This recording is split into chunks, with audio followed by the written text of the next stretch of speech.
Bonjour à tous, ça y est, on a rattrapé notre retard d'hier, nous sommes bien à l'heure, il est 12h30, vous êtes à table, nous sommes en ZCL et ce sera comme ça jusqu'à 14h avec Jessie. Bonjour Jessie. Bonjour Danick. Pas trop grippé? Ça va. Un petit peu quand même? Un petit peu quand même.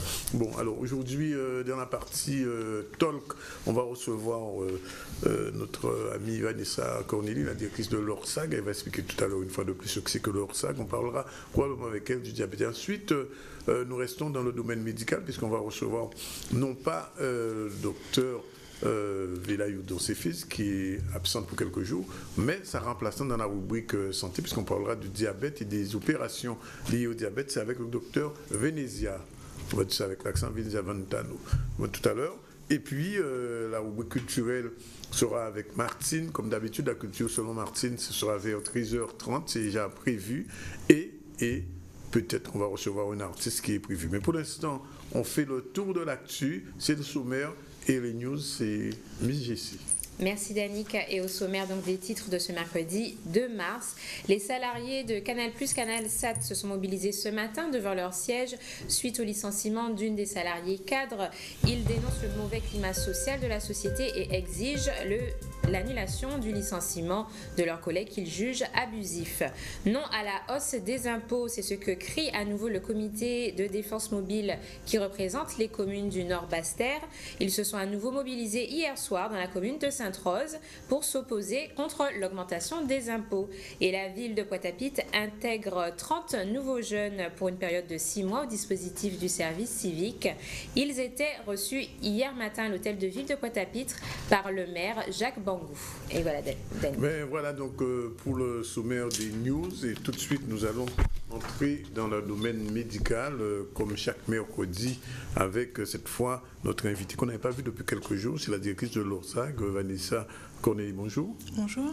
Vous aviez disparu, mais enfin vous êtes réapparu, c'est tant mieux pour la santé. Alors j'imagine que quand vous venez, il y a quelquefois de bonnes ou de moins bonnes nouvelles, puisque l'ORSAG c'est un observatoire de la santé en Guadeloupe qui fonctionne bien. Ça va. Depuis que vous avez quitté Basse-Terre. On poursuit notre ascension, voilà. Vous poursuivez votre ascension. Ouais. Et vos études aussi.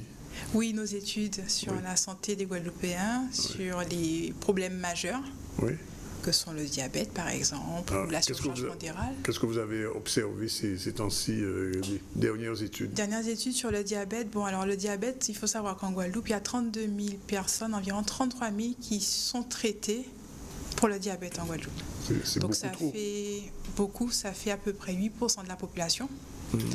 Et nous avons réalisé en 2013, nous avons participé à une étude menée dans la population. On a été au domicile des personnes et on les a interrogés sur le diabète. Donc ce que cette étude nous apprend, c'est que 8% de la population traitée, mais 11% qui se déclarent diabétiques, parce qu'on peut être diabétique sans être traité. Et ce que cette étude indique, c'est qu'effectivement, il y a vraiment des écarts importants. Donc je dis 11%, mais quand on regarde selon le sexe, on se rend compte qu'il y a plus de femmes qui sont concernées, 14% des femmes vont souffrir du diabète. Il y a une explication?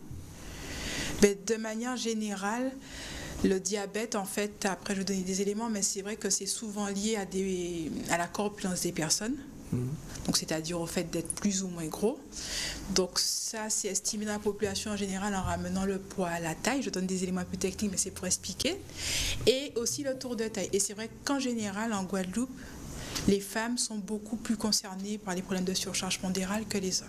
Elles font moins attention. Peut-être. Elles font, parce qu'en fait, souvent, derrière les problèmes de poids, il faut peut-être faire de l'activité physique et bien manger. Mais on sait que l'activité physique pèse pour beaucoup. Et souvent, les femmes, quand il y avait une étude en 2009 qui disait que les femmes n'avaient pas le temps de s'occuper d'elles, de faire de l'activité physique, de faire du sport. Parce qu'effectivement, elles avaient les obligations familiales, qu'elles supportent un petit peu plus que les hommes, malgré tout. Ah non, on a dit hier, il y a une dame qui est venue hier parler de la médiation et du rôle du père, disait que les nouveaux pères aujourd'hui font le biberon, changent les couches, savent même coiffer les filles, etc. Donc, vous parlez de médiation, donc ça veut dire que ce moment de la séparation, il est obligé de prendre ses responsabilités. Non, c'est une dame qui fait une chronique sur la médiation. Mais elle nous expliquait que les pères guadeloupéens aujourd'hui avaient beaucoup progressé par rapport à l'ancienne période et qu'aujourd'hui le père guadeloupéen était presque idéal. Presque. Bien à croire que c'est pas suffisant parce que c'est vrai que elles font pas assez d'activité physique et ça veut pas dire qu'elles mangent moins bien que les hommes. Donc c'est vrai qu'il y a donc le diabète en Guadeloupe, effectivement la différence homme-femme elle vient certainement de là. Il y a aussi l'étude menée en 2013 indique aussi qu'il y a vraiment une inégalité, on parle souvent des inégalités sociales et c'est vrai qu'en termes de diabète 11% en général, mais quand on regarde dans le détail, on a environ 3% de diabétiques, c'est les gens qui sont titulaires du bac en Guadeloupe ou de diplôme supérieur. Alors, comment on l'explique justement cette inégalité? C'est lié certainement à des comportements moins favorables à la santé selon le niveau de diplôme, parce que niveau de diplôme, après en termes d'intégration sociale, on a un niveau, souvent des revenus, on associe souvent des revenus plus aisés qui donnent accès à une meilleure qualité de vie et peut certainement à des comportements plus favorables pour la santé. Sans compter derrière, après c'est pas mon domaine, mais des changements de société, peut-être un gros clivage entre les populations les plus précaires, donc les moins diplômées, et celles qui ont les diplômes les plus élevés. Et puis, il y a aussi l'offre économique, souvent en termes d'alimentation qui va jouer, comme j'ai dit, problème de poids, plus de risques d'être diabétique ou de développer les maladies cardiovasculaires. Donc, difficulté. Moins de diplômes, c'est moins de compréhension des problématiques de santé, moins d'écoute, moins. C'est quoi? Alors, c'est probablement, je sors de mon champ, peut-être d'autres priorités à gérer avant de s'intéresser à sa santé. Mais la santé, c'est le facteur premier de la vie, me semble, non? Oui, mais c'est vrai que, par exemple, quand on s'intéresse à l'alimentation et qu'on demande, on a fait des enquêtes auprès de femmes, c'est vrai qu'elles vont souvent vous dire que le premier déterminant des choix alimentaires, c'est le budget. Oui, c'est clair. Donc, a priori, aujourd'hui, il y a souvent une corrélation entre les produits qui sont bons pour la santé et un coût élevé. Donc, c'est vrai que ça joue énormément. Il y a un problème aussi sur l'offre. Souvent, par exemple, dans les Sud, les femmes disaient, même les jeunes, le poisson de chez nous, c'est le meilleur. Mais c'est le porte-monnaie qui parle, donc on va préférer aller acheter le kilo. J'ai vu une pub récemment, 4 euros le kilo des darnes. Oui. On ne sait pas d'où ça vient, on ne sait pas. Mais c'est le porte-monnaie qui parle, donc on va peut-être aller acheter à 4 euros plutôt que de mettre 10 euros, plus devoir écailler tout ça, parce qu'on est aussi dans une société où les gens veulent du prêt à consommer, la praticité, et il faut que ce soit, tout de suite. Mais Vanessa, ça veut dire que on n'est pas prêt d'inverser la tendance alors? Alors, il y a quand même pas mal, je sors de mon champ, puisque nous, on observe pour qu'après, il y a des actions. Après, il y a beaucoup d'acteurs qui se mobilisent pour sensibiliser la population au mieux manger, au bien manger. Je parlais tout à l'heure de l'offre. Depuis 2009, le LKP, depuis parallèlement le fameux plan national nutrition santé qui incite à manger plus de fruits et légumes. En tout cas, dans la zone de Jarry, vous avez pas mal de voitures qui vont offrir des barquettes de fruits. Vous avez tous les marchés aussi, mais je veux dire, il faut regarder aussi les points positifs. Vous avez aussi tous les marchés qui se sont développés dans les différentes communes. Vous avez aussi les primeurs qui se sont développés. Donc, après, peut-être qu'on ne verra pas une inversion dans la tendance. C'est vrai qu'aujourd'hui, on est à 6 Guadeloupéens sur 10 qui ont un problème qui sont trop gros, on va dire. Ouais. Justement, les actions que l'on fait pour sensibiliser la population sur le mieux manger, si on a remarqué que les causes sont liées du coup à l'économie, c'est des actions qui sont faites en vain finalement. Après, il y aura peut-être l'effet domino, parce que c'est vrai que là, nous, l'Observatoire Santé, donc c'est vrai qu'on travaille beaucoup pour l'ARS, qui essaie de faire à son niveau ce qu'elle peut en termes de prévention. Après, effectivement, il y a le monde économique, et il suffit, par exemple, il y a quelques années, la région, c'était, dans le cadre de congrès, la région et le département s'étaient approprié la question de l'alimentation. Donc, il peut y avoir un effet boule de neige pour améliorer l'offre et puis l'accès à des produits qui soient à des prix intéressants et des présentations intéressantes. Apparemment, la boule de neige, elle fond au soleil parce que les prix, comment on fait, parce que tout est lié en fait. Les gens sont diabétiques parce qu'ils mangent mal parce qu'ils n'ont pas les moyens d'acheter ce qu'il faut quand il faut. Et donc, c'est le cercle infernal. Même si l'ARS fait de la prévention, mais la ménagère qui nous regarde et qui a un budget de 300 € pour tenir le mois avec 3 enfants. Alors, bon, je suis de nature optimiste et je me dis aussi que parmi les populations précaires, il y a souvent des gens qui vont à l'aide alimentaire, qui ont recours à l'aide alimentaire.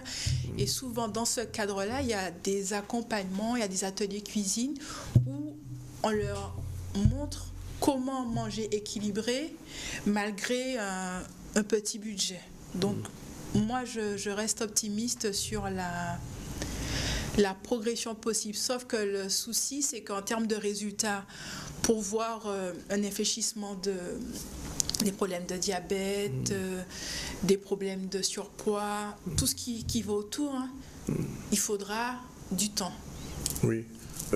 Donc, reprenons un petit peu la chose, c'est-à-dire que l'ORSAG se concentre sur l'observation. Vous travaillez avec l'ARS et l'action, c'est l'ARS en fait. Oui, l'action, c'est l'ARS. Uniquement l'ARS, pas par exemple la région ni...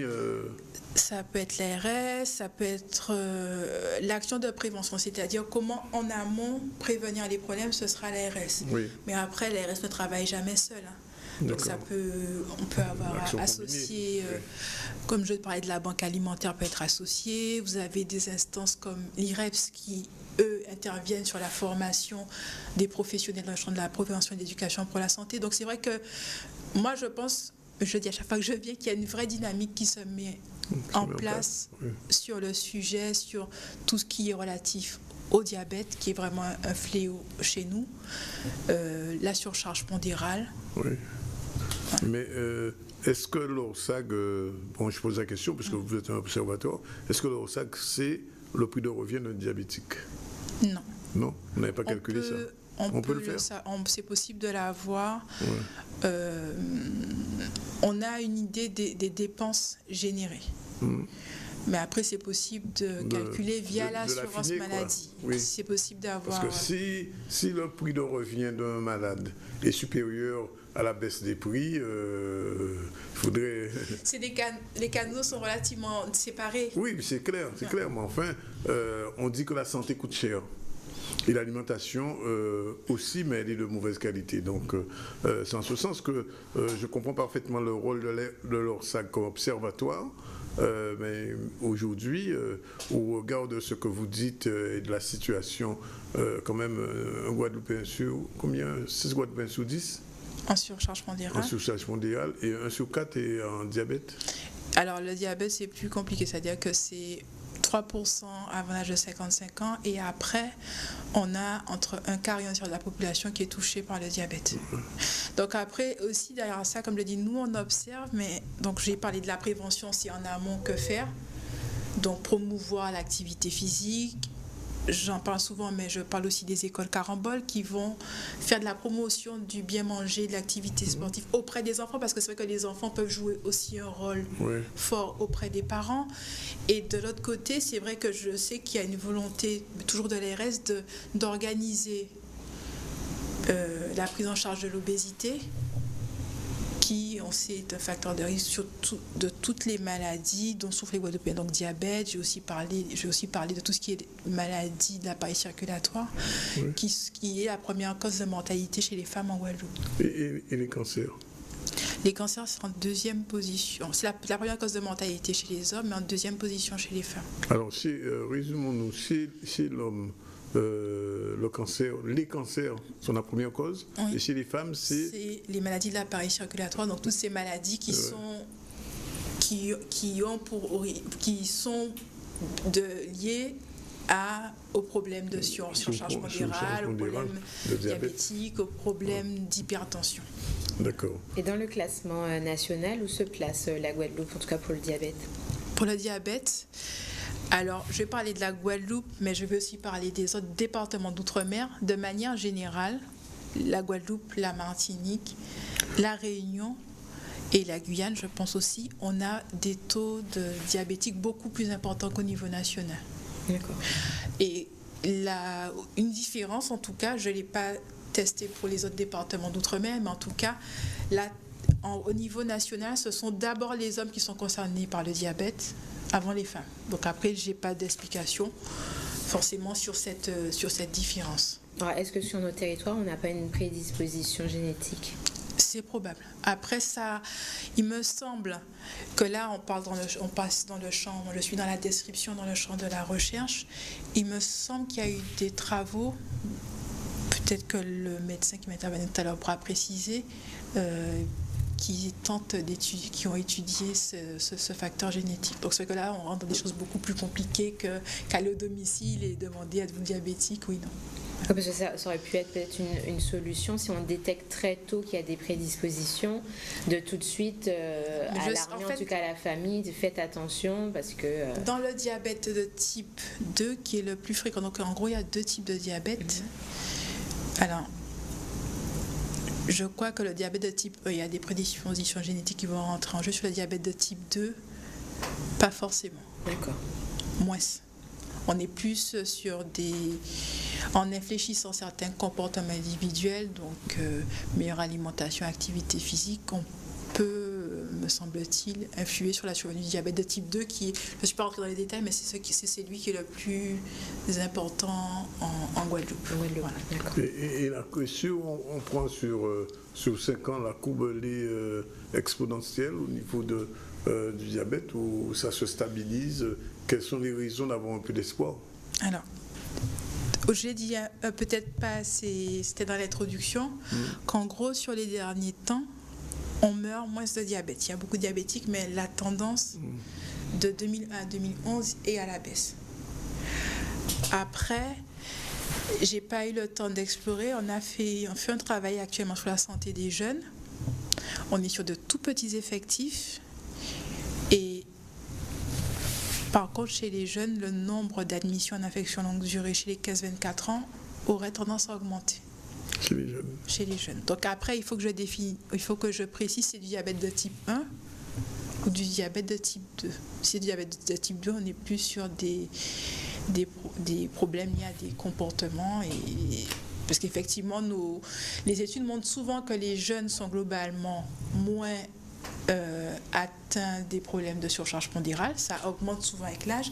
Mais en tout cas, sur les comportements alimentaires, leurs comportements alimentaires sont beaucoup plus défavorables que c'est des adultes. Après, on suppose que les jeunes compensent ça parce qu'ils ils mangent pas très bien, mais ils sont encore actifs. Ouais. Il faut beaucoup d'activité physique. Ouais, voilà. D'accord. Comment travaille l'ORSAG?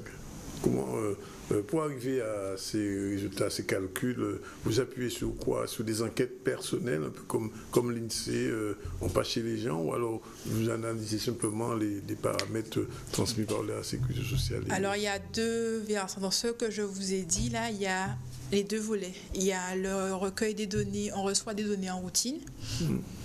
Donc on reçoit des bases de mortalité, on a les bases de la mortalité sur toute la France. Sur toutes les régions, même à l'échelle des communes. Donc ça, c'est ce qu'on a en routine. Donc ça peut être la mortalité, les admissions en affection longue durée, donc qui proviennent de l'assurance maladie. Ça peut être les séjours hospitaliers. Et depuis peu, grâce à l'Union régionale des professionnels de santé médecins libéraux, on a accès aussi à la consommation de soins, parce que c'est aussi une donnée dynamique. Donc ça, c'est des données qu'on a en routine et qui permettent d'avoir des comparaisons avec d'autres territoires, des comparaisons dans le temps. Après, quand on veut affiner, comme je vous ai dit, savoir le niveau, le bac, est-ce que c'est plus des hommes, des femmes, est-ce que les gens sont traités ou pas, ou avoir des croisements plus précis dans une même étude, avoir le diabète et le poids de la personne, là on est obligé de mettre en place des enquêtes en population générale. Et ça, ce sont des enquêtes individuelles Ce sont des enquêtes effectivement où là, par exemple, l'enquête dont j'ai parlé, c'est l'enquête Canaries, c'est une enquête qui a associé beaucoup de partenaires qui le premier objectif, mais là c'est pas notre partie et on va vite évacuer, c'est sur le chlordécone, mais on profite du fait de devoir aller chez les gens pour les peser, mesurer et prendre des mesures. Et par exemple, quand on vous dit surcharge pondérale, c'est pas la personne qui a dit au téléphone je pèse tant, je mesure tant. Elle a été mesurée chez elle, pesée chez elle. On a appris aussi l'hypertension, mais là c'est des enquêtes qui sont beaucoup plus ponctuelles parce qu'elles coûtent très cher, ça demande de recruter des enquêteurs. Et elles seront espacées dans le temps. Et ça se passe bien, je veux dire, le Guadeloupéen aujourd'hui, qui est sujet à ces enquêtes, il n'y a plus de soucis. Quelqu'un qui est en surcharge pondérale n'a pas de difficulté à ce qu'on mesure. Non, après c'est trop. Enfin, c'est a priori les enquêteurs qui se rendent à domicile ont été formés au départ, expliquent l'intérêt de l'enquête. En fait, ce qui intéresse surtout les gens, c'est qu'ils ne seront pas pointés du doigt. Donc souvent le principe, quand je dis 6 sur 10, ce sont les Guadeloupéens et ce ne sera pas la dame. Qui habite à Pérou, dans la maison bleue, qui est en situation d'obésité. Donc, une fois que l'introduction par l'enquêteur est très bien faite et que on parle des Guadeloupéens, ils ne se sentent pas forcément pointés du doigt, ils acceptent. Est-ce que vous échangez des données avec vos confrères ou consoeurs de la Martinique sur les mêmes sujets, c'est-à-dire savoir comment on se situe dans... Les résultats de l'enquête dont j'ai parlé, la Canarie, elle a eu lieu simultanément en Guadeloupe et en Martinique. Oui. Donc on est globalement dans les mêmes tendances par rapport à la surcharge pondérale, par rapport au diabète. On se ressemble. C'est pour ça que souvent, le niveau national reste la référence parce qu'on est dans l'ensemble français. Mais quand on se compare, là on a fait une analyse sur la surcharge pondérale. Bon, j'en ai quand même parlé en ricochet, mais quand on se compare à la Martinique, quand on se compare à Saint-Martin, quand on se compare, on trouve de la donnée dans la Caraïbe, on est sur des niveaux similaires en termes de prévalence, en termes de surcharge pondérale, de prévalence de diabète et tout ce qui... Donc c'est vrai qu'on, de plus en plus, en tout cas nous, l'Observatoire, on aime bien être associé à des études. Il y a une enquête qui s'appelait le baromètre santé d'homme, là c'est une enquête téléphonique. Oui. Et cette enquête, l'intérêt c'est qu'elle a été menée simultanément en Guadeloupe, en Martinique, en Guyane, à La Réunion. Et les résultats sont... généraux, je veux dire comparatifs, oui. Ils vous servent quand même Ils nous servent quand même à remonter de la donnée au niveau de l'ARS. Et c'est vrai que l'intérêt, c'est toujours de pouvoir sortir de cette comparaison systématique au niveau national avec tout ce qu'il y a derrière, c'est-à-dire pas la même population, pas le même... le début de l'autre... Je veux dire qu'on est département depuis 1946, donc il y a beaucoup d'éléments qui souvent expliquent les différences. Donc c'est souvent intéressant pour nous de pouvoir toujours se comparer au niveau national, parce que de toute façon c'est là que les décisions seront prises pour nous. Mais quand on peut dire oui, mais bon, éviter aussi, comme on parle souvent de parler, moi j'aime pas trop qu'on dise spécificité, on est ce qu'on est, ce sont nos caractéristiques, point barre. Donc c'est que ça permet de nuancer certaines situations qu'on peut montrer comme dramatiques. Oui. C'est dramatique si effectivement on est les seuls, nous Guadeloupéens, à être victimes d'eux. Voilà. Oui. Alors, qui décide, ou alors, quel est l'agenda de ces recherches ou de ces enquêtes? Est-ce que c'est ça qui dit, bon, on va cibler maintenant sur le diabète, après ce sera sur les maladies de transmission sexuellement transmissibles, etc. Ou alors, l'ordre vient de Paris? Alors, ça ne vient pas de Paris. C'est souvent en fait, plus on prend de l'âge aussi dans le sac, plus on a du recul. On est souvent dans une commande de l'agence régionale de santé. Mais la notion d'ordre n'intervient pas tellement. On est plus dans une interaction et aussi des présentations d'opportunités. C'est-à-dire que, par exemple, quand j'ai parlé du baromètre santé d'hommes, c'est le niveau national qui nous a contactés en disant on voudrait mener ce type d'enquête qui existe au niveau national depuis très longtemps, qui sont répétés, qui permettent d'avoir un suivi de la population de France hexagonale. Ils ont proposé qu'on fasse partie de décliner chez nous. Donc là, ce qui est intéressant, c'est qu'on utilise une méthode scientifique rigoureuse qui a été éprouvée, sauf qu'aujourd'hui, on peut introduire les questions qui nous intéressent, et l'idée, c'est qu'ils financent, mais on peut avoir des échantillons conséquents, 2000 Guadeloupéens interrogés, ça c'est intéressant. En espérant, moi ce que j'espère, c'était fait pour la première fois en 2014, c'est qu'en 2024 ou avant qu'on puisse refaire, passer le même questionnaire et qu'on voit les évolutions. Tout à fait. Nous à terme, c'est ce qui nous intéresse, de pouvoir, on balbutie par rapport à la mise en place d'études, mais à terme ce qu'il faudrait c'est qu'on puisse, à intervalles réguliers, bon c'est souvent 10 ans qui peut être intéressant de voir comment c'est évolué et qu'on compare des choses comparables parce qu'on a utilisé la même méthode. Et quelles vont être les prochaines études? Est-ce qu'il y a déjà un calendrier mis en place? Non. Donc là, le baromètre santé dont j'ai parlé, par exemple, c'est été réalisé en 2014. On est en train de l'exploiter, on le décline. Là, il y a une partie qui va sortir sur les aidants, la maladie d'Alzheimer. On va traiter du dépistage des cancers. Donc en fait, les résultats globaux sortent et puis après, on affine des analyses. Donc nous, on espère vraiment que ce ne sera pas juste un coup pour rien. On va espérer que, comme au niveau national, on puisse répéter pour pouvoir aussi être fiable dans ce qu'on dit, parce que si vous arrivez avec différentes méthodes, là on les a appelés, on est allé chez eux, on les a appelés, on leur a posé 20 questions, dans 10 ans on leur a posé les 20 mêmes questions, et là on peut dire être fiable et dans ce qu'on peut donner en termes d'observation. Alors Vanessa, quand même, on est quand même étonné dans cette période, ou même celle qui vient de se passer, qu'il n'y ait rien eu sur le Zika. Par exemple, que l'observatoire soit muet, totalement muette sur la question du Zika ou de la dengue ou des maladies. Alors, parce que par définition, les observatoires régionaux de la santé travaillent sur le foie. Le foie, on est un pays tropical ici. On n'est pas en situation d'épidémie. D'accord. Ah, d'accord. Vous voyez, tout ce qui est dengue et Zika implique, vous entendez souvent que selon le réseau des médecins sentinelles, qu'il y a un système de surveillance. Donc c'est vrai qu'on est dans un système d'alerte, et en particulier sur le Zika ou comme le chikungunya, c'est des maladies qui sont en train d'être découvertes. Donc ça demande vraiment une réactivité et la gestion d'un système qui n'est pas la même que quand je vous dis, bon, ben, on a recruté 40 enquêteurs, ils sont allés chez les Guadeloupéens. Il n'y a pas d'urgence à avoir de la donnée. Là, on est vraiment sur un système qui demande d'être réactif, et c'est souvent des cellules interrégionales d'épidémiologie qui sont rattachées à l'Institut de veille sanitaire, mais qui ont des émanations dans chaque région et qui sont souvent hébergées au sein des ARS, avec la direction de veille sanitaire qui chapeaute le système et qui publie chaque semaine des bulletins pour suivre les épidémies. Donc nous, on ne travaille pas sur les épidémies parce que ça demande une organisation qui sort de ce qu'on fait d'habitude à tête reposée, on va dire. Il nous reste 2 minutes avant de conclure. Alors, on va rappeler une chose, c'est que on va prendre par le mauvais bout, un Guadeloupéen sur 4. Alors, et 11% des Guadeloupéens sont diabétiques, et avec de très grandes différences selon l'axe regard. Près de 36 000 personnes sont... 32 000 personnes sont traitées, prennent un traitement pour le diabète.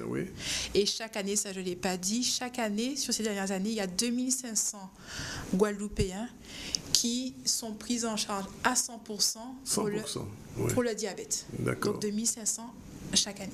Ce qui est quand même beaucoup.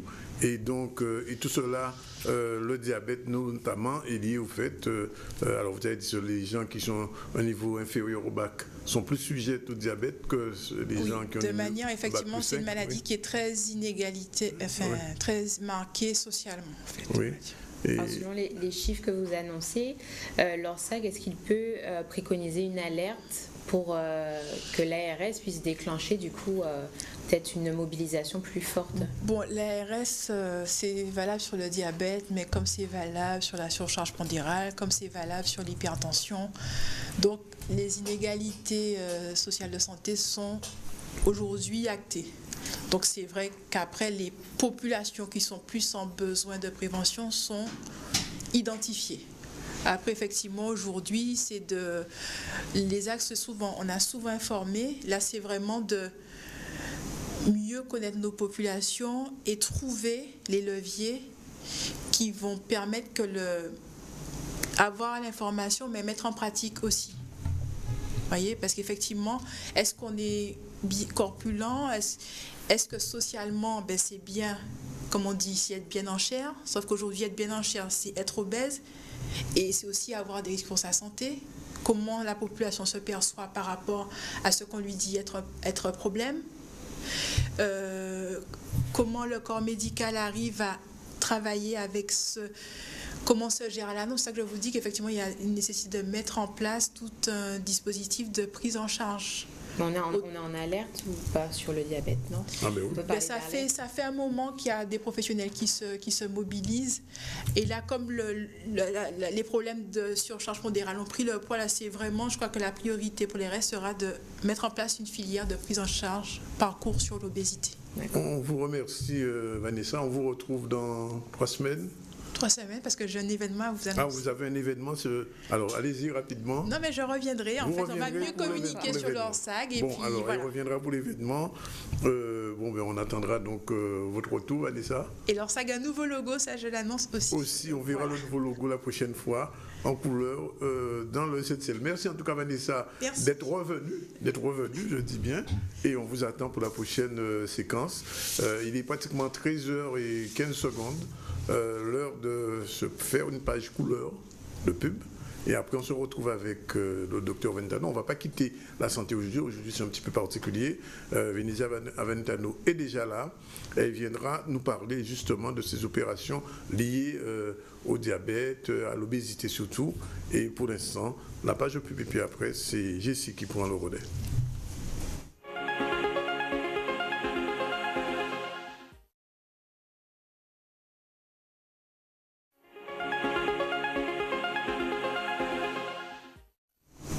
13h07 dans le ZCL, un petit peu spécial santé aujourd'hui, puisqu'on va recevoir tout à l'heure le docteur Aventano qui est déjà là.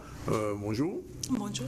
Et pour l'instant, on parlera avec elle tout à l'heure de la chirurgie de l'obésité, parce que ce sont des maladies, des pathologies qui sont récurrentes en Guadeloupe et à l'occasion d'opérer souvent.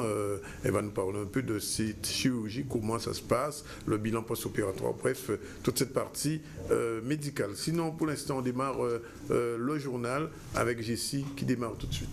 Et toujours dans le domaine de la santé, Danick, aujourd'hui a démarré la 4e édition des Journées antillaises de cancérologie organisée par l'Aguadec. Cette manifestation permet de renforcer le partenariat entre médecins généralistes et spécialistes d'organes, mais également apporter des réponses aux questions de la population sur les cancers en Guadeloupe. 2 cancers font actuellement l'objet de dépistage organisé chez nous. Le cancer du sein avec 210 nouveaux cas diagnostiqués par an et le cancer colorectal avec environ 160 nouveaux cas par an. L'Aguadec tenait un point presse donc ce matin à Bémao pour présenter l'opération. Reportage tout de suite avec Jeff Taylor. Il était important qu'on s'intéresse à nos patients et la prise en charge du cancer en Guadeloupe, même si nous avons des plateaux techniques et des prises en charge qui sont des standards aussi bien au national que dans le monde. Il faut absolument que on puisse s'intéresser à nos patients et surtout on s'est rendu compte que une grande partie de ces patients arrivaient à un stade très avancé de leur cancer à l'hôpital, ce qui nous réduit nos possibilités de prise en charge et surtout les possibilités thérapeutiques. Actuellement, la science fait de plus en plus de progrès avec l'apparition de thérapies ciblées qui permettent d'aller toucher la cellule cancéreuse sans toucher aux autres cellules et d'avoir un traitement ultra spécifique. Mais pour ça, il faut qu'on puisse prendre en charge les patients à un stade très précoce. S'agissant de la journée grand public, a priori, je suis prête à prendre les paris que le cancer qui sera prioritairement évoqué sera le cancer de la prostate. C'est en effet le premier cancer diagnostiqué sur la Guadeloupe, avec environ 550 à 600 nouveaux cas diagnostiqués chaque année. À lui tout seul, c'est 63% des cancers masculins diagnostiqués chaque année et c'est la première cause de mortalité masculine devant les maladies cardiovasculaires. Donc ça, ensuite, chez la femme, ce sera bien évidemment le cancer du sein, le cancer du col de l'utérus, qui est le 3e cancer en fréquence chez la femme, et dans les 2 sexes, le cancer colorectal ou cancer des intestins. Il y aura également les cancers ORL, donc cancer de la gorge, de la langue, des amygdales, tout ça, et d'autres cancers, mais de façon plus anecdotique, on va dire. Alors, les journées antillaises de cancérologie, c'est pour ça que ce sont les journées, se déclinent sur 2 jours. Une journée avec les professionnels de santé, cette journée aura lieu demain, où on aura un échange direct avec les médecins généralistes et les spécialistes d'organes sous forme de présentation de cas cliniques qu'on partage avec les généralistes. Ça se déroule toute la journée et 48 heures après, donc samedi 5, à la Cité des Métiers de 14 à 17 heures, on recevra le grand public pour parler de prévention, de dépistage, de nutrition, de sport, de sexualité autour du cancer. Voilà, on va quitter le domaine de la santé puisque, je vous l'ai dit, nous recevons Dr Venezia Avendano. Bonjour. Bonjour. Vous êtes spécialiste donc des questions d'obésité, mais au niveau opératoire. Alors vous allez nous expliquer un peu à quel moment, pour la première question, un patient peut être opéré quand il souffre d'obésité. Alors, l'obésité, c'est considéré actuellement une maladie. Et il faut d'abord savoir qu'on est devant une épidémie mondiale. Ce n'est pas seulement en France ou en Guadeloupe. Et c'est un problème de santé mondiale comme la tension, comme le diabète. Donc, c'est une maladie qui a des complications assez importantes et une mortalité assez élevée. D'où la nécessité de la traiter de façon chirurgicale pour pouvoir arriver à un résultat assez positif. Donc, pour l'instant, pour opérer un patient, pour faire ce type d'opération, il faut avoir un index de masse corporelle qui dépasse les 35. L'index de masse corporelle, on le calcule en fonction du poids et la taille du patient. Et soit les patients ont un index de masse corporelle supérieur à 40, soit il est entre 35 et 40, mais avec des complications de l'obésité, dont diabète, hypertension, qu'on a parlé tout à l'heure. Une fois que les patients, on les reçoit en consultation et on décide qu'il est candidat à cette opération, et on commence un bilan multidisciplinaire qui dure environ 1 an, entre 6 mois et 1 an. Avant l'opération? Avant l'opération. Ah, autant. Il faut que les patients soient préparés au point de vue nutritionnel, psychologique. Il faut qu'on fasse les points sur son état de santé. Donc, il y a une dizaine de spécialistes qui interviennent dans tous les domaines. Et à la fin de ce suivi, on fait une réunion multidisciplinaire, tous les spécialistes concernés, et on décide qu'effectivement, ce patient, il est candidat à la chirurgie. À ce moment, les chirurgiens, dont moi, on fait la demande à la sécurité sociale pour la prise en charge de cette opération. C'est pris en charge à 100%. Et une fois qu'on a l'accord, on peut procéder à faire la chirurgie. C'est une opération lourde, l'opération sur l'obésité? Oui, c'est une opération lourde avec risque vital. Risque vital? Oui. Oui. Pourquoi? Dû à la maladie même, à l'obésité. C'est pas... Quand on opère un patient diabétique, on sait que le risque de complications et de mortalité est là. Hein. Ce n'est pas anodin. Mais c'est vrai que les techniques ont évolué, la prise en charge a évolué.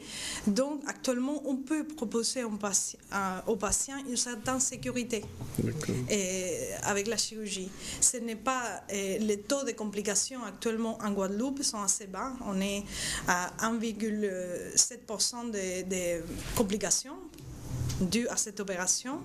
La mortalité aussi, elle est assez basse, voire 0. Donc, mais les résultats sont vraiment positifs. Donc, il y a une perte de poids qui s'étale sur l'année, voire 12 ans après la chirurgie, et une amélioration, voire disparition des comorbidités. Donc, amélioration du diabète, de tension et d'autres pathologies. Alors, sur l'opération d'un patient qui souffre d'obésité, qu'est-ce que vous enlevez? La masse graisseuse? Quelle est la nature de l'opération? On n'agit pas sur la masse graisseuse, on agit sur l'estomac. Et il y en a plusieurs techniques pour, si vous voulez, empêcher les personnes de manger. C'est un peu dur, mais c'est ça le principe. On essaye de réduire l'estomac pour qu'on puisse manger moins. Au début, on faisait les fameux anneaux gastriques. Avant, il y en avait beaucoup. On mettait un anneau en plastique autour de l'estomac. Et après, ça évolue. Actuellement, on est à la réduction gastrique ou la fameuse sleeve gastrectomie, dans laquelle on tubulise l'estomac. Il y a aussi le bypass gastrique. Et donc, c'est les 3 techniques les plus utilisées actuellement. L'anneau, il est presque abandonné, l'anneau gastrique. Et le sleeve, on fait beaucoup en ce moment en Guadeloupe. Et les résultats sont assez positifs puisqu'on a une perte de poids. De combien? Quel est le pourcentage? Quelqu'un, par exemple, je sais pas, qui ferait 120 kilos et qui vient pour une opération, au retour de l'opération, elle peut descendre jusqu'à combien? Au retour de l'opération étalée sur 1 an et demi, 2 ans, on peut perdre entre 40 et 50 kilos. Ah, quand même. C'est quand même... Oui, c'est intéressant. Oui, c'est intéressant. D'accord. Alors après l'opération, le patient, il est suivi pendant combien de temps? Alors, le suivi du patient, théoriquement, c'est à vie. Il faut suivre les patients assez de manière... Moi, ce qui me concerne, au point de vue chirurgical, je suis les patients 2-3 fois la première année, et puis l'année d'après 2 fois. On fait des bilans de contrôle, on fait des radios. Et actuellement, j'ai des patientes que j'ai opérées en 2010 que je vois toujours en consultation parce que c'est quand même important de suivre à long terme qu'est-ce que ça va donner l'ablation d'une grande partie de l'estomac. Est-ce qu'il y a des médicaments qui sont associés à l'opération? Pas forcément, mais il faut surveiller les carences vitaminiques qui peuvent arriver puisque le patient s'alimente très peu. L'alimentation, c'est très réduite avec ce type de chirurgie. Donc, on surveille 1 ou 2 fois l'année un bilan nutritionnel. Et vous êtes la seule à suivre le patient? Bien, alors vous avez toute une équipe avec il y a plusieurs équipes multidisciplinaires en Guadeloupe. Il y en a d'autres qui commencent.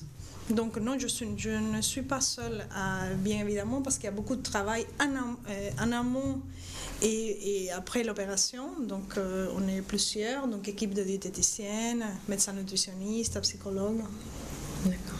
Alors, docteur Avendano, comme je dis souvent, il y a des gens qui regardent, là, peut-être qui sont victimes d'obésité. Qu'est-ce qu'on peut leur dire?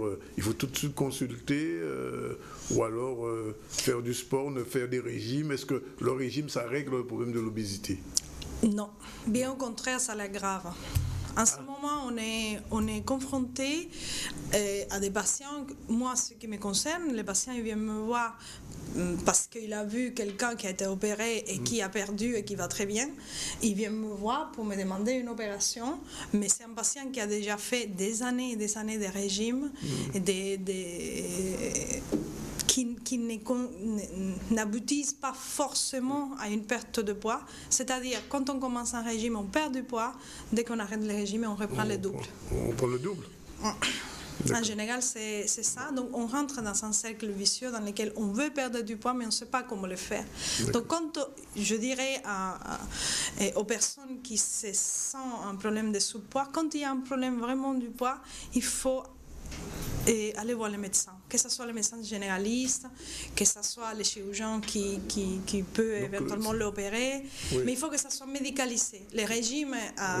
Définitivement, le régime ne règle pas le problème. Ça provoque beaucoup de défaillances et de difficultés métaboliques qui, finalement, aboutissent à une prise de poids. D'accord. Alors, en Guadeloupe, vous parlez des médecins généralistes. Est-ce qu'ils ont automatiquement le réflexe d'orienter le patient vers une chirurgie, une opération ou non? Au début, non. Dans les premières années de cette opération, 2010, 2011, je recevais vraiment des patients qui venaient parce qu'ils avaient quelqu'un qu'ils connaissaient qui avait été opéré. Maintenant, je reçois de plus en plus des patients qui sont adressés par les médecins généralistes, mais il faut quand même continuer à donner de l'information. Et donc, sur l'opération, parce qu'on parle de l'opération, est-ce qu'il y a des risques de mortalité augmentés est-ce qu'il n'y a plus de risque de s'opérer ou de rester Il n'y a plus de risque de mortalité quand on est obèse que quand on se fait opérer. D'accord. Quand on se fait opérer, les risques zéro, je ne peux pas vous le dire, parce que dès qu'on est au bloc opératoire, on peut avoir des complications. Mais actuellement, on a mis en place un système de vigilance, un post-opératoire, qui permet que les patients soient en sécurité. Oui. Ça, c'est très médical, enfin très chirurgical avec nos réanimateurs, anesthésistes. Moi-même, on essaye surtout de faire un diagnostic précoce quand il y a une complication et agir tout de suite. Et c'est la seule façon qu'on peut garantir que le patient ne va pas... enfin, que le patient est en sécurité. Bah, surtout que le patient, il est suivi avant l'opération. Oui. Pour être sûr. Oui, pendant minimum 6 mois. Actuellement, on est à 1 an de suivi préopératoire. D'accord, pour être sûr que la personne va avoir une bonne alimentation après l'opération. Il faut faire une bonne alimentation, ça veut dire beaucoup de choses. On hérite des habitudes, que c'est comme ça, on n'y est pour rien. Et il faut faire ce qu'on appelle une rééducation nutritionnelle.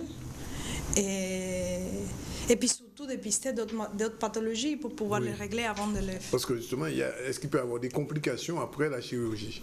Oui, tout à fait, oui. Il peut y avoir des complications comme toutes les chirurgies. Enfin, ce n'est pas une opération différente à d'autres. Oui. Donc il y a des risques de complications, mais ils sont très faibles. Dire. Enfin, c'est pas que ça soit faible, ils sont moins fréquents que d'autres opérations. Les complications sont très rares, mais quand elles sont là, elles sont assez graves. C'est ça l'enjeu de cette opération. Alors, on a reçu l'ORSAG tout à l'heure qui nous expliquait que les personnes touchées par l'obésité c'est souvent lié aussi à leur situation sociale. Quel est votre avis aussi par rapport à ça? Oui, c'est la situation sociale, mais c'est l'éducation. Donc on est capable d'avoir une bonne éducation alimentaire même si on ne touche pas beaucoup par mois. Je crains que oui, qu'il faut quand même enfin je ne sais pas à quel niveau, mais qu'il y ait une éducation des enfants ou bien des familles par rapport à l'alimentation, aux valeurs nutritionnelles de chaque aliment qu'on achète et qu'on sache un peu où on va avec les boissons sucrées, les sucreries, les grignotages. Oui, il faut quand même une éducation. C'est un problème social, je suis d'accord. Oui, oui. Mais il faut changer aussi la nature de l'alimentation. Parce que nous, les médecins, on est là pour traiter l'après, mais à mon avis, il faut traiter les problèmes à la base. La prévention. C'est l'éducation sociale, oui. Alors, dans l'éducation alimentaire, est-ce qu'on peut citer, par exemple, l'exemple le plus mortel pour devenir obèse? Je ne sais pas si c'est les goûters ou trop de boissons sucrées. Boissons sucrées, les féculents. Les boissons sucrées, c'est vraiment un problème. C'est un problème. C'est vraiment un problème. Toutes les boissons, quand nos enfants vont au supermarché, on voit tous les produits actuellement que malheureusement on a la possibilité de consommer. Oui. Et puis les sauces aussi. C'est un ensemble. Moi, je dis toujours à mes patients en post-opératoire qu'il faut essayer de manger la nourriture de base. Qui soit pas trop manipulé, si vous voulez, par l'industrie et compagnie. Qu'il ne soit pas trop transformé par l'industrie. Ça serait une des choses déjà à apprendre. Mais on a des générations et des générations avec des habitudes autres. Et c'est vraiment difficile. Il faudrait commencer par l'école depuis la petite enfance pour éviter d'arriver à la chirurgie quand on est adulte. D'accord. Bien, docteur, merci pour cette première intervention intéressante. La prochaine fois, on parlera des anneaux et des bypass, c'est ça? On peut, oui.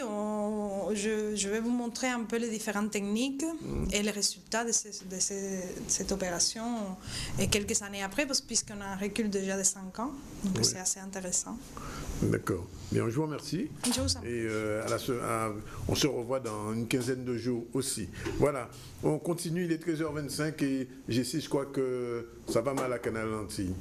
Oui, alors c'est le moins qu'on puisse dire, Danick. Les salariés de Canal+, CanalSat ont entamé une grève ce matin.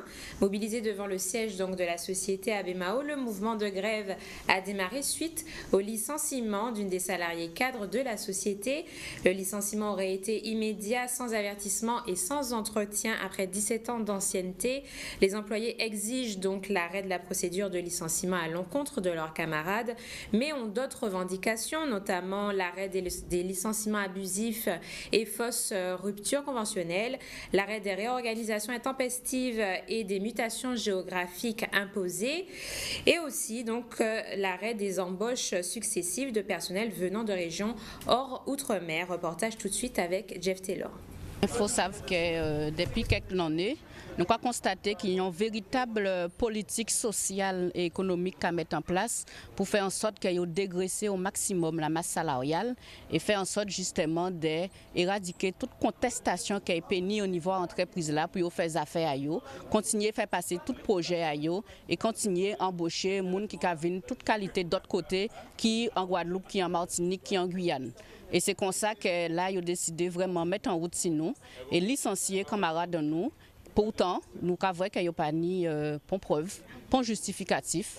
Camarades là pas commettre pas faute grave ni l'autre, mais ils ont signifié licenciement à pur et dur. Mais nous attendons qu'ils aient intégré camarades là, qu'ils aient arrêté toute démagogie à eux, toute petite parole à eux, et nous faisons comprendre que nous comprenons à eux et que nous pas accepter ça. Donc arrêtez la procédure de licenciement à eux là, arrêtez de mettre pression sur les camarades dans nous, arrêtez de faire les menaces parce que nous payons prendre. En Guadeloupe, il faut nous arrêter ces bitins là ça. Nous décider d'où bout pour travailler en nous, d'où bout pour tout le monde en nous parce que nous avons dit que nous ne pouvons pas accepter des bitins comme ça. Il faut nous s'ouvrir nous. Faut dire ça, il faut dire arrêter ces bitins là ça et réintégrer camarades dans nous. Bien entendu, nous avons voyé en plateforme de revendication, il a passé là, mais pour lever nous digat, nous attendons qu'elle s'ouvre nous. Et nous précisons que la direction n'a pas souhaité se prononcer pour le moment donc sur ce mouvement de grève et indique qu'il n'y aura aucune incidence sur les activités des boutiques Canal+ et Canalsat et sur la diffusion de vos programmes. Autrement dit, pendant la grève, Canal+ continue, c'est ça? Oui, il continue à fonctionner, Daniel. Malheureusement. Voilà. Bien. Et donc, on continue toujours sur une mobilisation. Les habitants de la communauté d'agglomération Nord-Basse-Terre continuent leur combat contre la hausse des impôts auxquels ils sont assujettis. On rappelle qu'ils subissent une augmentation de près de 14% dans la taxe d'ordures et de 12% pour la taxe d'habitation. La population des communes du Nord-Basse-Terre, représentée par le collectif de défense mobile, dénonce une mauvaise gestion financière de la CNBT, donc qui a conduit à l'augmentation de la hausse des impôts. Dans une interview de France Antilles, le mois dernier, Jocelyn Sapoti, président de la communauté d'agglomération du Nord-Basse-Terre, expliquait que cette hausse avait été décidée par le préfet alors que le conseil communautaire n'était pas favorable à cette décision. Une réponse insatisfaisante pour le comité de défense mobile qui s'est mobilisé hier soir à Sainte-Rose. Reportage tout de suite avec Alex Ragin. Eh bien, ce soir, comme vous le voyez, nous continuons effectivement notre manifestation contre ces impôts injustes, l'augmentation de ces impôts. D'une part, il faut savoir que depuis cette année, eh bien, c'est la CNBT, l'agglomération qui a pris en charge un certain nombre d'impôts, comme la taxe d'habitation, la taxe foncière, avec une augmentation injuste. Eh bien, nous, en tant que citoyens, mais en tant que aussi politiques, conseillers de l'agglomération, nous savons que ça se passe très mal. Et comme nous sommes des élus de la population, nous ne sommes pas prêts à accepter ces augmentations, d'autant plus que M. Sapoti s'est permis de dire que l'augmentation est due au préfet. La Guadeloupe malade, on a crié au secours pour la Guadeloupe et les autres ont fait partie des soldats qui comprennent que la Guadeloupe malade, il faut que nous mettions tous ensemble pour ça trouver une solution pour la Guadeloupe. Or, nous savons très bien que depuis 82, donc le 22 mars 82, eh bien, les autres sont carrément partagés. Il y a ce qu'on appelle donc l'administratif et il y a aussi ce qu'on appelle la politique. Eh bien, vous savez, nous savons qu'il y a un réseau, une structure à suivre pour qu'éventuellement le préfet puisse donner l'ordre d'augmenter les impôts. Mais nous savons aussi que le préfet ne peut pas le faire. Il doit passer par d'autres structures, comme effectivement la Chambre régionale des comptes, qui fait des propositions. Ces propositions-là, on peut les refuser. À partir de là, donc la chambre régionale des comptes peut saisir le préfet. Le préfet peut éventuellement à ce moment-là donc déférer donc la CNBT au niveau du tribunal administratif. C'est seulement le tribunal administratif qui est compétent pour pouvoir demander l'augmentation des impôts. Donc nous considérons que M. Sapoti nous a menti et a menti aux 82 000 personnes sur l'agglomération. C'est la raison pour laquelle notre combat continue et tant que nous n'aurons pas la vérité, eh bien nous allons continuer. Nous pas d'accord. Nous pas d'accord et nous péquons point et ça peut passer. Et il est 13h31, on se retrouve juste après la pub pour continuer le développement de l'actualité.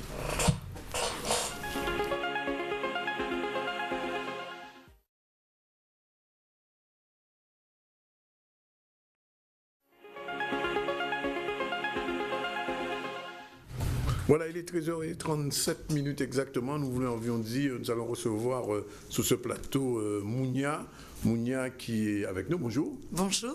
Merci d'être venu. Alors, je crois que vous avez deux actualités.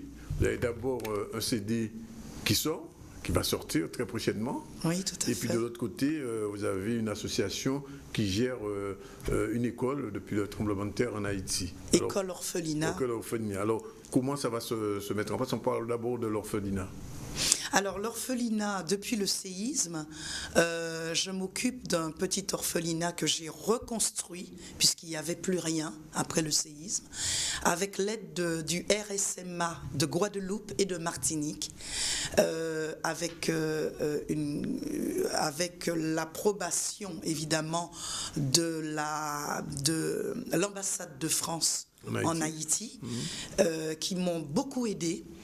Et à partir de là, j'ai pu reconstruire cet orphelinat et donc voilà, je m'occupe de... Qui héberge 147 enfants. 147 enfants. Il y a une petite école dans l'enceinte même de l'orphelinat qui commence du cours préparatoire au CM2. Donc ça signifie, Mounia, que quand vous faites une action de type humanitaire, une partie des fonds va nourrir cet orphelinat, c'est bien ça? Oui, bien sûr. Oui. Bien sûr. L'orphelinat existait déjà avant le tremblement de terre en Haïti? Oui, cet orphelinat existait, c'était l'orphelinat Adelson-Jean. Qui existait déjà, et j'ai eu la demande d'un ami haïtien que j'avais pour habitude d'aider, mais à Cité Soleil, et qui m'a contacté pour me dire que cet orphelinat, qu'il fallait absolument que je voie ce qui se passe en fait dans ce petit orphelinat, et j'y suis allée lorsque j'ai pu, parce que c'était pas évident, et j'ai vu de mes yeux, et de ce jour, j'ai commencé par leur acheter rapidement des feuilles de tôle, enfin le minimum, feuilles de tôle, comment dirais-je, les poteaux, et j'ai fait un genre de hangar. Et là, ils ont pu coucher sous ce hangar, même s'il y avait de l'eau, même s'il y avait... Mais ils étaient à l'abri. Et à partir de là, j'ai contacté Didier Lebred, à l'époque, qui était l'ambassade de France en Haïti, et donc qui a accepté avec M. Kouchner, à l'époque, qui était le ministre des Affaires étrangères. Ils ont accepté de m'aider avec une petite subvention pour pouvoir continuer cette école. Et donc cette action se prolonge, si je comprends bien. Ah oui, mais cette école, je ne dirais pas cette école orphelinat, je ne dirais pas m'appartient, mais il porte d'ailleurs mon nom.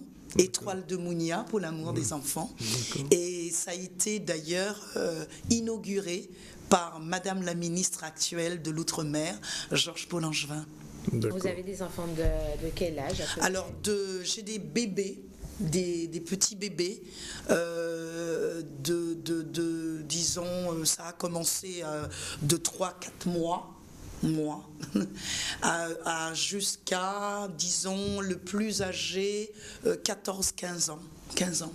Et après le tremblement de terre, vous avez eu beaucoup plus d'enfants. Ceux qui étaient déjà là avant sont revenus. Eh bien sûr, au départ, j'en avais quoi, à peu près 15. Et par la suite, on m'en a déposé. J'ai retrouvé des petits Moïse, des petits bébés devant la porte. Mais les parents... après, on a su qui c'était et évidemment, dans cet orphelinat d'ailleurs, une précision, on n'adopte pas. C'est-à-dire que vraiment, il y a toujours une tante ou une grande tante ou un grand tonton qui existe quelque part et qui arrive à prendre contact avec nous. Et l'enfant détient quand même un lien,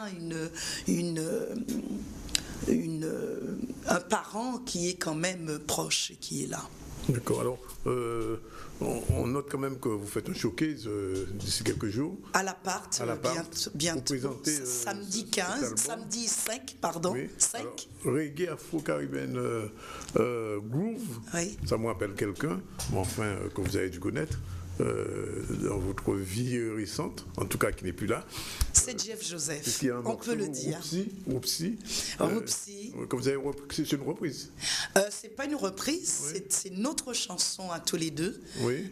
On a eu un album en duo, Jeff Joseph Mounia, et qui a fort bien fonctionné puisqu'on était signé chez EMI et donc Jeff a eu le temps, thank you God, avant sa mort, de me concocter de très belles chansons, de très beaux titres qui se trouvent sur cet album. Alors on peut dire qu'il y a un esprit Jeff dans cet album?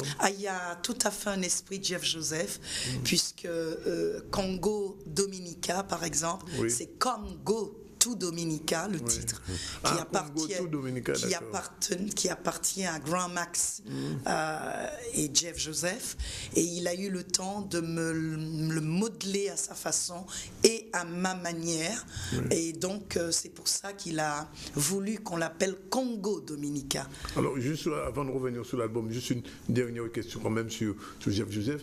Son œuvre va être compilée un jour, on va retrouver tout ce qu'il a fait, quelque chose qui est prévu, je ne sais pas, toutes ces chansons faites depuis plus de 40 ans, des Grands Max à la Guadeloupe, qu'est-ce que ça devient? Des Grands Max à Cool on the Game, à tout, à Volte-Face. Volte-Face aussi, oui, tout à fait. Bien sûr, Jeff, j'espère que, parce que c'est ce qu'il voulait, j'essaierai de me battre pour trouver les producteurs qu'il faut pour pouvoir faire revivre toute sa musique, et ainsi accompagné de ses enfants, parce que Jeff a des enfants. Ah, ça on ne le savait pas. Oui, Jeff a des enfants ici en Guadeloupe. Oui, il y a Joyce et sa fille Modge. Qui, j'espère, s'ils m'entendent, de toute façon ils le savent, il faut qu'ils reprennent les choses, et je suis là pour leur donner un grand coup de main, pour reprendre toutes les chansons et tous les albums de leur père, et faire quelque chose, une sorte de compile extraordinaire et de coffret or. On pourrait appeler ça le coffret d'or de Jeff Joseph, et je suis sûre qu'ils vont le faire, et je suis là pour leur donner le coup de main. D'accord, alors revenons à l'album Reggae Afro-Caribbean Groove. Vous avez pas fait que du reggae dans votre carrière musicale. J'ai toujours fait du reggae, j'ai toujours œuvré et travaillé avec le reggae, parce que je trouve que cette philosophie qu'anime le reggae, le son du reggae, est une philosophie authentique, où on peut tout exprimer, où on peut dire je t'aime, où on peut dire certaines choses aussi qui vous rongent et qui vous... On arrive à facilement, personnellement, ça c'est moi qui trouve que on peut facilement exprimer et faire comprendre beaucoup de choses de la vie. D'accord. J'aime beaucoup ce rythme, alors, le reggae. J'ai toujours chanté du reggae. Cet album sera disponible quand? Cet album est déjà disponible en Guadeloupe. En Guadeloupe. Si. Et donc, le 5, vous verrez oui. par... on ne peut pas faire de pub, donc vous verrez. Mais ça se trouve chez tous les bons disquaires. Et je pourrais vous dédicacer ce samedi 5 à l'appart. À l'appart. Mais Mounia, on vous remercie. Merci. Good luck. Thank you. See you next. Thank you very much. Ok. On continue le journal avec Jessie et en attendant que Martine arrive pour la chronique culture. Merci. Alors merci Danick. 30 nouveaux jeunes ont intégré hier le dispositif du service civique proposé par la ville de Pointe-à-Pitre. Le service civique, qu'est-ce que c'est? Eh bien, c'est un dispositif national qui permet aux jeunes volontaires de s'engager dans une mission qui touche plusieurs services d'intérêt, donc comme la solidarité, l'éducation, l'environnement ou encore la culture, pendant une durée de 6 à 12 mois. Ce projet porté par la ville de Pointe-à-Pitre et la maison de quartier Laurier-Wébé permet à ces jeunes de s'investir pour leur ville tout en construisant un projet professionnel.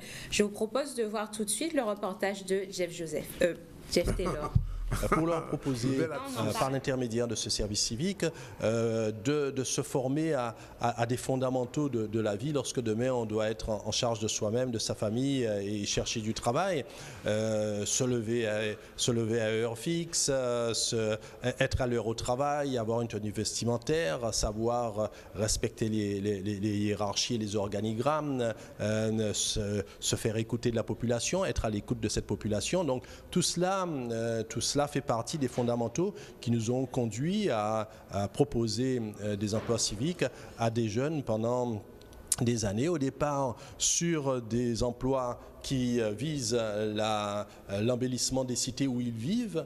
Et puis, depuis quelques années, nous avons élargi à d'autres métiers, les métiers de l'accompagnement scolaire, avec le périscolaire, mais également des métiers des métiers de la personne, de l'accompagnement aux personnes, dans le cadre des foyers des personnes âgées de la ville. Ils m'ont appelé le mois dernier pour me dire que finalement ma candidature avait été acceptée. Ils m'ont donné rendez-vous le 22 février pour signer le contrat. Et aujourd'hui, je me suis rendue à la mairie pour finaliser ce qui va se passer durant notre durée de 6 mois au service civique. Tu te sens prête à relever ce challenge? Oui, je me sens prête. Je suis motivée pour et avancer. Moi, je leur dirais de venir aussi. Et ceux qui sont là, je leur dirais de se comporter assez bien pour qu'on puisse avancer assez rapidement, d'avoir la bonne volonté, parce que des fois, ils ont la volonté de rester à l'ombre. Mais ce n'est pas la bonne volonté. Il faut avoir la volonté de travailler, même si le soleil est chaud, parce que les encadrants sont là aussi. Nous sommes aussi sous le soleil. Il y a du monde avec eux, en fait. On a tout ce qu'il nous faut, on a des outils, on a ce qu'il faut pour travailler, on a l'esprit d'équipe. Là, après, il ne reste plus qu'à bosser. Alors, je leur demande de venir pour qu'on puisse avoir une autre horizon et changer la vue sur les jeunes. Depuis 2011, nous avons 471 jeunes qui sont passés déjà par le service civique, auxquels s'ajoutent les 70 qui rentrent aujourd'hui, donc ce n'est pas rien. Et nous suivons ces jeunes pour savoir combien d'entre eux auront passé des diplômes tels que le CACES, seront retournés sur les bancs de l'école de l'université avec l'école de la deuxième chance, combien vont tout de suite, dès leur sortir du service, vont être repérés par des entreprises et vont avoir des CDD ou des CDI. Bref, nous les suivons et nous voyons comment ils peuvent être rapidement insérés dans la vie sociétale. Et puis, la ville de Pointe-à-Pitre fait en sorte que, dès le départ, par une délibération de son conseil, qui a été prise à l'époque à l'unanimité, la ville apporte un supplément à la solde qui est versée à ces jeunes, parce qu'il ne s'agit pas d'un salaire, mais d'une solde. Et à cette solde, à cette solde versée par l'État, la ville a décidé d'ajouter 100 € par mois à ces jeunes pendant toute la durée de leur service. Ah ouais, le 1000, c'est bon. Véritable phénomène sportif, le CrossFit connaît un succès grandissant depuis environ 2 ans en France. Pour ceux qui ne connaissent pas cette pratique sportive, c'est un programme d'entraînement qui propose des exercices variés, des mouvements fonctionnels de la vie quotidienne et un entraînement à haute intensité. Cette méthode originale venue tout droit des États-Unis a démontré ses preuves, notamment avec l'acteur Henry Cavill qui interprétait le dernier Superman. Il lui a fallu juste 6 mois pour développer donc son armure musculaire. Et c'est avec Sandra et Armel à Saint-François que nous avons découvert plus en détail cette activité sportive. Si je devais définir le CrossFit, le plus rapidement, ça serait de dire que c'est une méthode d'entraînement qui vient des États-Unis, qui a été créée par Greg Glassman, donc le créateur de CrossFit Inc. Le CrossFit, c'est, pour être plus simple, c'est une méthode d'entraînement qui répond aux besoins du corps humain. Donc, c'est-à-dire que tous les jours, on fait des mouvements fonctionnels. Donc, c'est des mouvements de la vie de tous les jours, au quotidien. Donc, comme s'asseoir, soulever, porter. Et ces entraînements, ils sont variés. C'est pour ça qu'ils sont efficaces. Les différentes du fitness classique qu'on connaît de nos jours. Et aujourd'hui, par exemple, dans les salles de fitness, on ne peut pas dire qu'on connaît la personne qui fait du développé couché à côté. On peut s'entraîner pendant 1 an dans la même salle sans jamais connaître le prénom, par exemple, de celui qui s'entraîne juste à côté. Alors que le CrossFit a su créer cette communauté qui permet d'affronter les exercices plus facilement et avec une plus grande envie. Au début, les adeptes ne sont pas adeptes. Pourquoi ? Parce que quand ils voient des entraînements, ils se basent sur ce qu'on voit sur Facebook ou sur Internet, où on voit des personnes qui sont balèzes, qui portent des charges lourdes et tout ça. Donc, ils ne sont pas adeptes au début. Après, ils sont curieux. Donc, ils vont voir des salles, ils entendent parler. Donc, ils viennent voir. Ils en ont peur. Ils portent un jugement trop important. Mais il faut essayer. Chaque coach s'adapte en fonction de la condition physique de la personne. C'est-à-dire, on ne va pas forcer une personne à porter de la charge lourde, à lui dire fais une traction. On s'adapte en fonction de sa capacité physique.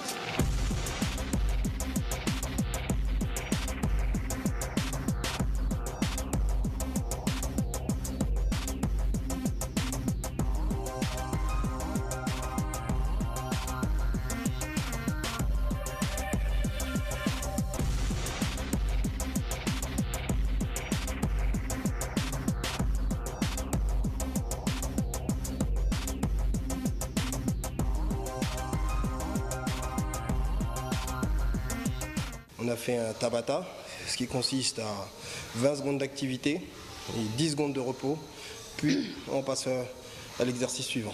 Donc là on est un peu essoufflé. Chaque exercice est étudié en fonction de chaque personne. Donc on force jamais personne à aller faire un exercice qu'il n'a jamais fait. Il y a toujours une progression dans ce qu'on fait. Donc par contre, une fois qu'on est dedans, après c'est chaque individu va pousser l'autre individu. On travaille ensemble. Voilà. Oui, alors, je vois vos visages décontenancés, mais je vais vous étonner, ce type d'entraînement peut parfaitement être adapté à des seniors de 70 ans ou des personnes qui n'ont aucun niveau physique, puisque l'entraînement s'adapte à tous et en plus peut nous aider à prévenir l'obésité. N'est-ce pas, Danick ? Tout à fait, j'y pense depuis que ce médecin nous a expliqué les risques mortels de l'obésité et du diabète. Donc le sport aujourd'hui, qu'on n'a peut-être pas les moyens de s'alimenter comme il faut, au moins pratiquer un sport, c'est un conseil que je vous donne aussi, Jessie. Ah oui, tout à fait. D'ailleurs, on reste dans le sport avec Martine. Avec Martine, qui est en tenue sportive, qui est venue nous tennisser.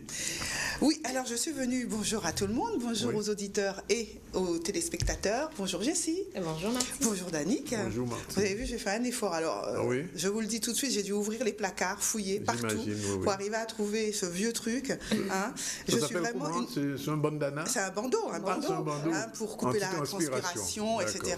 Donc j'en avais à l'époque où je faisais un peu de tennis. Celui-là, vous avez fait du tennis ? J'en ai fait. J'avais même une super raquette Slazenger. Vous étiez classé à ATP, non ? J'étais classée rien du tout, mais en tout cas, je me classais moi-même dans la mesure où j'étais contente de le faire et de renvoyer des balles pas trop mal. Donc j'ai même suivi des cours, machin, etc. Mais là, c'était rangé au fin fond. Donc c'est une tennis room sur le retour. Qui est là avec vous. La tenue, je vous montre pas. J'ai failli mettre le petit short. Oui, ça aurait été bien.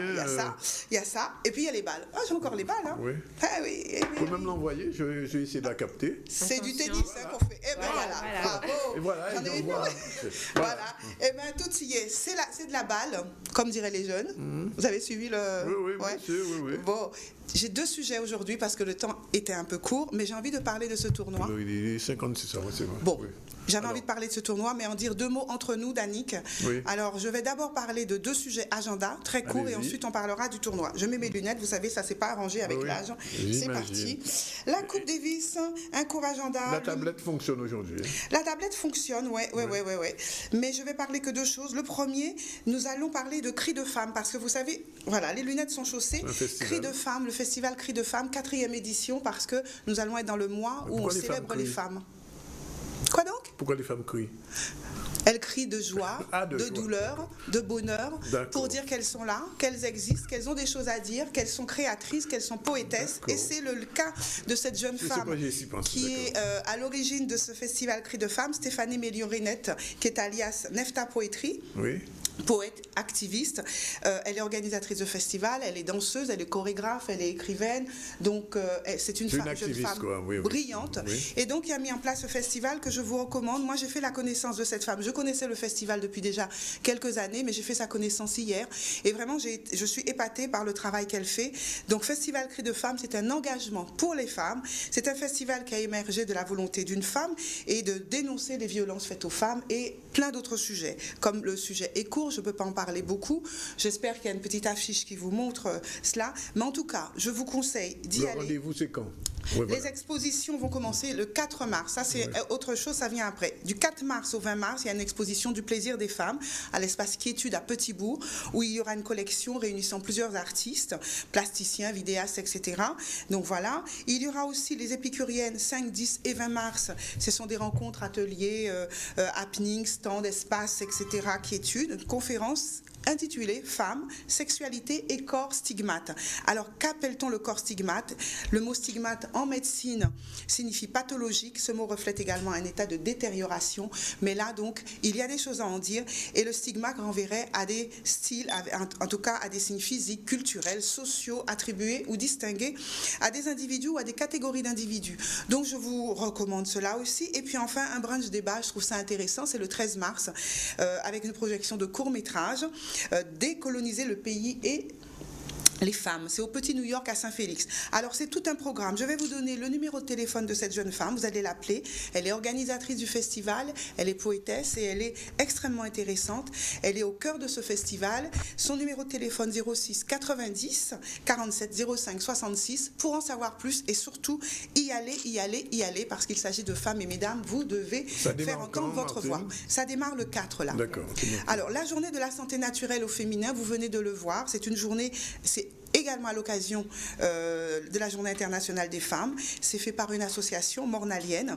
Le 8 mars, on célèbre la Journée des femmes. Et bien eux, c'est le dimanche 13 mars qu'ils vont faire toute une journée qui va être basée autour de la santé naturelle et du féminin. Donc la femme et le naturel vont être au cœur de ce sujet au travers donc d'expositions, d'apprentissage pour faire ces produits de beauté soi-même, d'ateliers de massage en tout genre, de déjeuners totalement locaux avec des produits locaux, et puis également de rencontres avec une nutritionniste autour d'une conférence qui va parler santé et nutrition. Comment peut-on allier les deux? Eh bien, c'est une journée que je vous recommande aussi. Ça se tiendra à Morne-à-l'Eau en Charette-là, et cette journée c'est à la Roche-Morne-à-l'Eau. Donc vous pouvez, donc là aussi il y a un numéro de téléphone que vous trouverez sur le site pour pouvoir appeler. Éventuellement vous pouvez m'appeler au 13 70 73. Je peux vous donner une autre information, Martine. L'Académie du Cas organise dimanche 6 mars à 9h. Au bon matin au commandement, départ à la Darse à Pointe-à-Pitre et promenade jusqu'au Mémorial pour une grande fête du quadrille avec toutes les associations invitées en spectacle by la voix. C'est donc José Turlepin que vous connaissez très bien, qui est la chargée de communication de ce groupe. Très bien, très bien. Alors voilà, moi j'ai parlé aujourd'hui très peu, j'ai pas fait ma chronique habituelle parce que j'avais envie un peu de parler. Vous irez sur le tennis, vous irez finalement? Je vais y aller, je vais aller sur le tennis, je veux aller voir un peu ce qui se passe, mais c'est vrai que depuis quelques jours je m'interroge, j'entends des sons de cloche à droite à gauche et surtout quelques personnes qui s'interrogent sur la manière dont se déroule cette coupe en Guadeloupe. Et les interrogations sont celles du financement. Les interrogations sont celles des structures qui vont rester. Vont-elles rester? De quelle manière cela va vraiment profiter à l'économie de la Guadeloupe? De quelle manière cela va profiter au tourisme de la Guadeloupe? Encore moins. De quelle manière cela va profiter au commerce de la Guadeloupe, les petits commerces, étant donné que j'ai entendu dire que... d'Europe. Exactement, j'ai entendu dire que l'eau venait d'Europe. Et puis d'un point de vue totalement professionnel, pour les médias, je peux t'assurer que c'est pas simple d'avoir une accréditation pour y travailler. C'est pas fait pour les médias guadeloupéens. C'est pas fait pour les médias guadeloupéens. Et je peux également certifier que malgré le fait d'avoir envoyé les documents en temps et en heure, eh bien obtenir une accréditation, c'est une véritable galère. Donc je me demande vraiment, est-ce que un événement comme ça... On se moque de nous, Martine. Est-ce qu'un événement comme ça, c'est bien pour la Guadeloupe? Oui, effectivement, en termes de visibilité, mais est-ce que techniquement, cela rapporte quelque chose à la fois à notre économie, à la fois aux citoyens, à la fois donc aux Guadeloupéens, à la fois au commerce, à la fois à l'économie? J'aimerais qu'on m'apporte des réponses. On les aura la semaine prochaine quand vous viendrez. On fera le débriefing, comme dirait Xavier Cordoval, sur ce France-Canada. Mais en fait, vous voyez bien, c'est France-Canada, c'est pas Guadeloupe-Canada. Donc on est juste un décor et rien d'autre. On est un décor, c'est tout. Aucune logistique n'a été organisée en Guadeloupe. Voilà, malheureusement. Bien, voilà, on termine sur cette note négative, mais l'on ne tient pas bon, faut dire pas bon. Ce France-Canada tennis, c'était pas pour les Guadeloupéens, ils sont venus ici, chez nous, mais ils n'ont pas occupé de nous. Voilà, demain on se retrouve, on se retrouve vendredi avec notre chère Jessie, très souriante, très maquillée. Et donc, toujours au top. D'ailleurs, on peut annoncer peut-être notre revue de presse, donc déjà. Oui, vendredi. Alors, il faut savoir que vendredi, on reprend le club de la presse de Canal 10 qui s'appelait, vous vous souvenez, C'est dans la presse, avec nos confrères journalistes de la presse guadeloupéenne, et on parlera donc de la presse, et bien sûr, Jessie sera là pour nous parler, nous faire une petite revue de presse comme chaque semaine désormais. Ce sera le vendredi à partir de 13h. Rendez-vous donc ce vendredi. Merci pour tous ceux qui étaient avec nous et qui n'ont pas encore déjeuné comme nous. Sinon, demain, c'est carnaval encore. C'est mi-carême, c'est ça, Martine? Mi-carême. Demain après-midi. Et vendredi, si vous y avez le temps, le tennis, si vous trouvez un ticket surtout. 200 places qu'ils ont remis en vente aujourd'hui. Toutes les places ont été vendues, les 18 000 places ont été vendues à l'extérieur. Bien, voilà, c'est parti. Bon appétit et au revoir. Salut Jessie. Salut. Souriez. Vous avez gagné.